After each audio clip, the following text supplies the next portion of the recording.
Malaikat aja nggak tahu Pak wali al-ghaus itu siapa, kecuali Sayyidina Jibril, Sayyidina Mikail, Nabi Khidir, nggak ada yang tahu.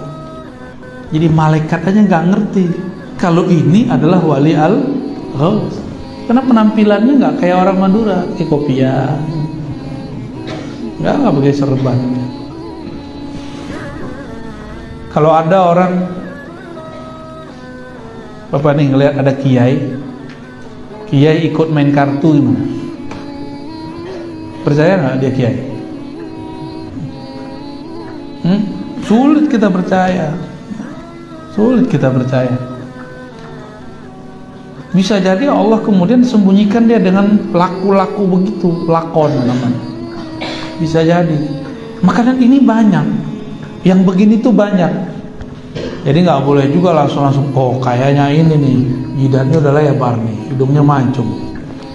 Tunggu, jidat lebar, hidung mancung itu kelihatan nanti semua setelah diislah.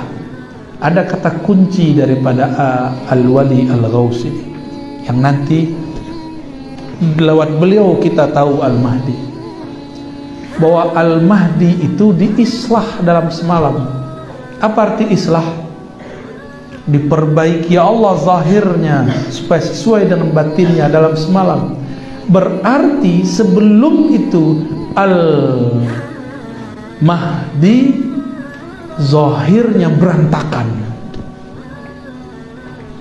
zahirnya nggak ketahuan. Tapi yang pasti al-mahdi itu min waladi Fatimah, keturunan Sayyidah Fatimah. Jadi kalau ada zuriat Nabi tidak dipercaya oleh sekelompok orang, kelompok ini adalah alat-alatnya Dajjal, walaupun jenggotnya sama dengan Habib Umar. Paham? Ada nggak kelompok yang nggak percaya habaib sekarang? Banyak. Itu kelompok antek-anteknya Dajjal. Ada nggak? Saya banyak ketemu. Kita ini cinta ke semua habaib, meskipun mereka beda politik. Yang penting dia Habib, ana uhibbuka. Masalah kita ikut pemikirannya itu lain cerita. Habib kalau nggak ngaji ya jahil juga. Habib kalau nggak sholat ya fasik juga. Habib kalau dia ngaji, dia bermakrifat, lebih cepat jalan rohaninya daripada kita, karena di darahnya sudah ada darah Nabi Sallallahu Alaihi Wasallam. Jadi jangan berlebihan juga. Kita hormat ke habaib, tapi tidak semua dari habaib itu benar.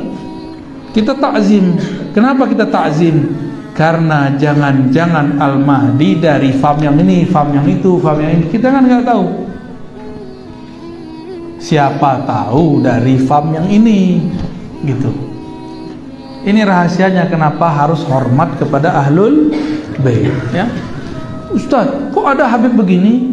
Ya, balik lagi, kenapa ada Habib begitu? Apa hak kita melarang Habib A harus begini, Habib B harus begitu? Kan nggak ada. Berani nentang Habib Lutfi? Berani nentang Habib Rizik? Ini dua orang udah beda loh, sama-sama Habib. Bener nggak? Bingung nggak tuh? Pasti bingung. Ada Habib Jindan, beda lagi. Ya, ada siapa? Habib Bahar, beda lagi. Ada Habib Al-Manduri, beda-beda tuh Habibnya. Ada Habib yang alim, baca kitabnya bagus. Tapi kalau di Pulau Jawa, saya nggak tahu di Madura, karena ini baru hari ketiga saya di Madura, jadi belum ngobrol-ngobrol banyak.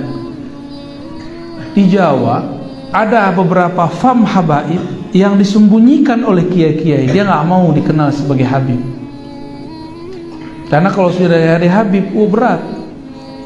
Tapi terlihat nanti nikahnya pasti lingkaran mereka. Ini ciri-ciri habaib itu begitu dari dulu. Kalau nikah pasti lingkaran-lingkaran mereka. Maka saya curiga kiai-kiai di Jawa yang asli, di Madura yang asli, kan nikahnya muter-muter aja. Anak kiai ini nikah dengan anak kiai itu, udah. Itu sama dengan fikih para habaib, kufu namanya. Syarifah dilarang menikah kecuali dengan syarif. Walaupun itu tidak masuk ke Quran dan Sunnah, tapi dimasukkan dalam fikih kufu. Ya boleh kita berbeda di situ, tapi jangan mencari perbedaan yang panjang. Jadi gimana caranya ketemu? Jangan jauh-jauh dari Sayyid Habib, ya. Tapi ini pasti Habibnya bukan Habib yang terkenal, gitu. Pasti bukan namun yang terkenal ini kita takzim. Siapa tahu di belakang dia. Siapa tahu bukan pro Habib A, bukan pro Habib B. Dia pro sendiri karena dia seorang wali al-Ghaus. Dia nggak butuh dengan kita. Kita yang butuh dia. Ini yang banyak kan ustadz butuh jamaah, bukan jamaah butuh ustadz. Paham maksud saya? Jamaah ngerti apa sih? Kok bisa nyetir-nyetir ustadz? Ustadz kok mau disetir sama jamaah? Akhirnya kacaulah ustadz ini dengan ustadz itu karena jamaahnya berbeda. Saya berharap kepada para kiai, ya, para lora, para gus, punya pendirian yang jelas. Meskipun umat tidak ikut kita, nanti akan Allah pilihkan mereka yang ikut kita. Gak usah kemudian ngikutin selera jamaah. Jamaah ini berubah-ubah tergantung berita, ya. Beritanya bukan langsung dari pemberitaan, beritanya lewat WA. Sungguh bener aneh zaman ini.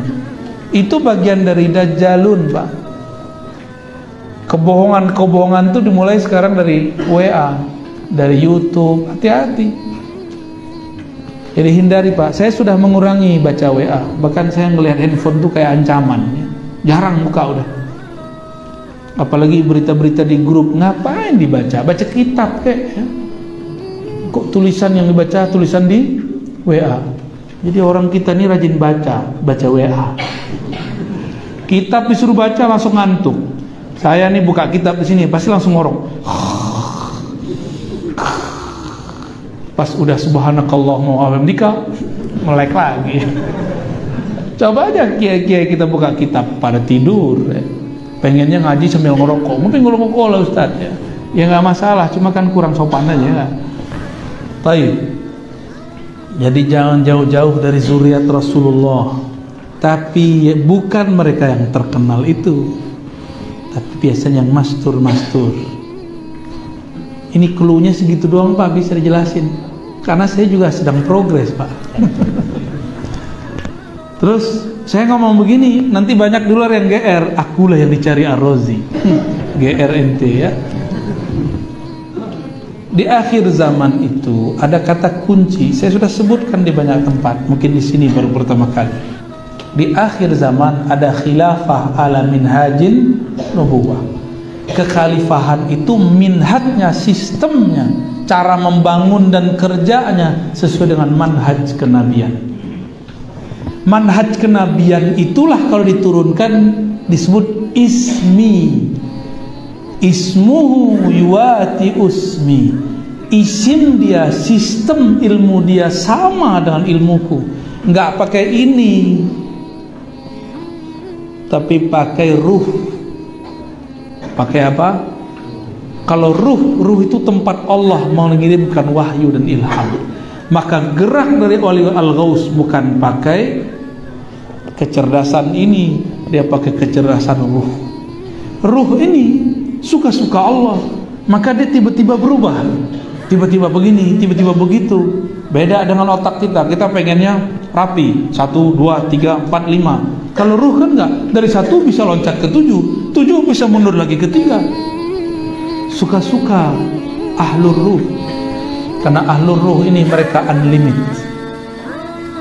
Hampir ketahuan mereka mundur lagi, jadi 0 lagi, nggak ketahuan.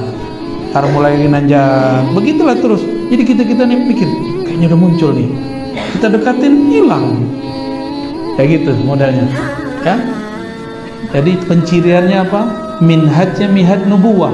Nubuwah itu artinya al-ilmu billah, ilmu mengenal Allah dan adanya di ruh. Udah dapat 2 itu, Pak. Ahlul bait, ilmu ruh. Berarti kalau dia politisi nggak masuk. Dia ngartis nggak masuk. Dia ustadz terkenal belum masuk. Habib terkenal bukan mereka. Tanya aja mereka. Bapak kalau nggak percaya tanya sama Habib terkenal, pasti dia bilang saya lah bukan Mahdi, saya cuma orang Imam Mahdi. Ada haknya dikit ya. Kalau sebagian teman-teman, mohon kita amalkan Quran surah 58 ayat 11 ya. Ya ayyuhalladzina amanu idza qila lakum tafassahu fil majalis fafsahu yafsahillahu lakum. Hei orang-orang beriman, jika diinfokan pada kita, ayo kita share, luaskan supaya orang lain mendapatkan kenyamanan yang sama, maka cepat respon. Orang yang bisa meluaskan bagi orang lain, Allah akan luaskan titian kehidupan apapun yang amalkan dalam kehidupannya.